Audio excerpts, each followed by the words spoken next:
Chaque semestre, j'implique des étudiants de l'UTC, élèves ingénieurs, étudiants de master, dans la co-conception et la réalisation de projets créatifs numériques. Et là, j'ai eu la chance d'avoir à la fois des élèves ingénieurs en génie informatique et des étudiants en master spécialité design de l'expérience utilisateur.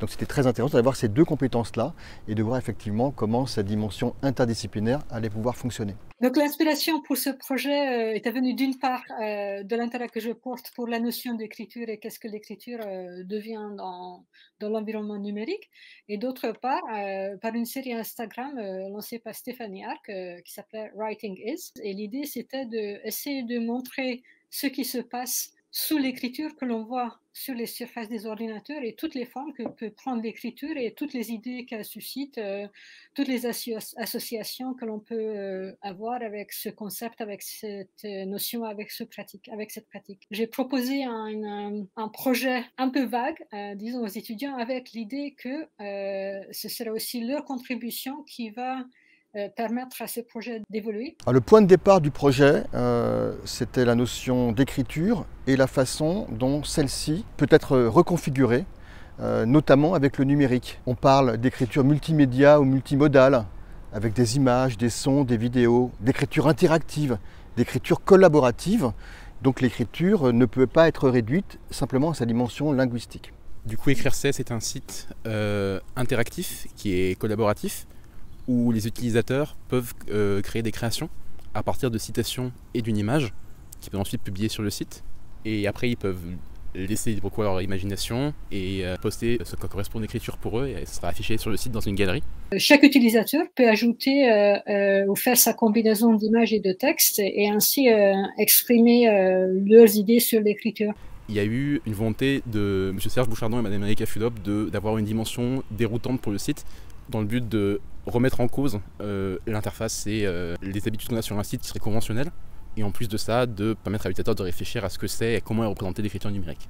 On a travaillé en deux phases plus ou moins distinctes. D'abord le travail de conception de l'interface, donc tout ce qui est visuel, et ensuite le développement du site internet, développement web. Donc ce sont surtout les génies informatiques qui se sont penchés sur le développement du site internet, et nous, les Master XD, on s'est plus concentré sur l'aspect visuel, l'aspect graphique du site internet. C'est un site qui a pas mal de complexité qu'on n'a pas forcément nous imaginé au départ et qu'on ne pourrait pas imaginer en parcourant le site.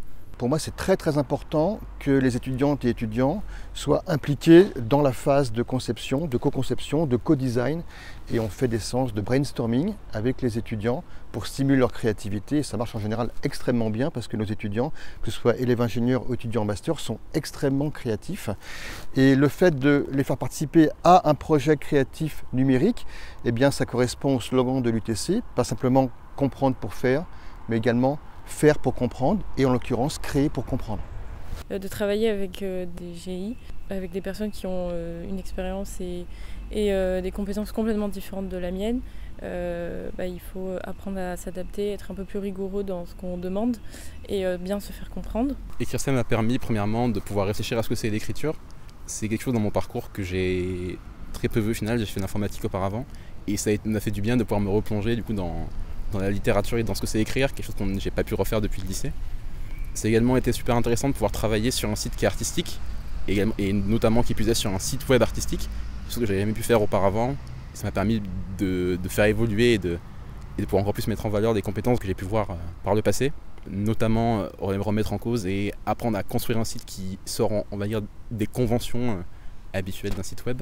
Moi, je serais ouverte à reprendre le projet. Ça m'intéresserait justement également de voir comment éventuellement un autre groupe d'étudiants dans l'avenir peut recréer une autre vision de ce projet ou faire évoluer. Il y a un autre avantage, c'est que c'était une TX qui, par sa dimension artistique, sortait énormément des projets qui peuvent être un petit peu scolaires ou un petit peu formatés qu'on peut avoir en cours, qui restent très intéressants bien évidemment. Et ça a été un avantage, ça a permis de pouvoir laisser libre cours à notre imagination et de pouvoir créer dans un cadre qui est beaucoup plus libre. Pour moi, il y avait un enjeu de littératie numérique au sens où la littératie numérique, c'est la capacité à comprendre, utiliser et créer des écrits sur des supports numériques, donc mieux comprendre ce que ça veut dire que écrire sur des supports numériques.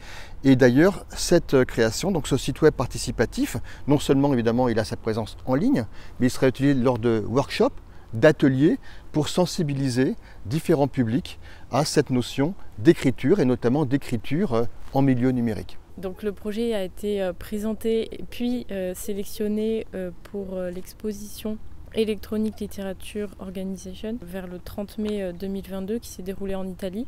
ELO est une exposition qui promeut l'écriture, la littérature et la publication numérique.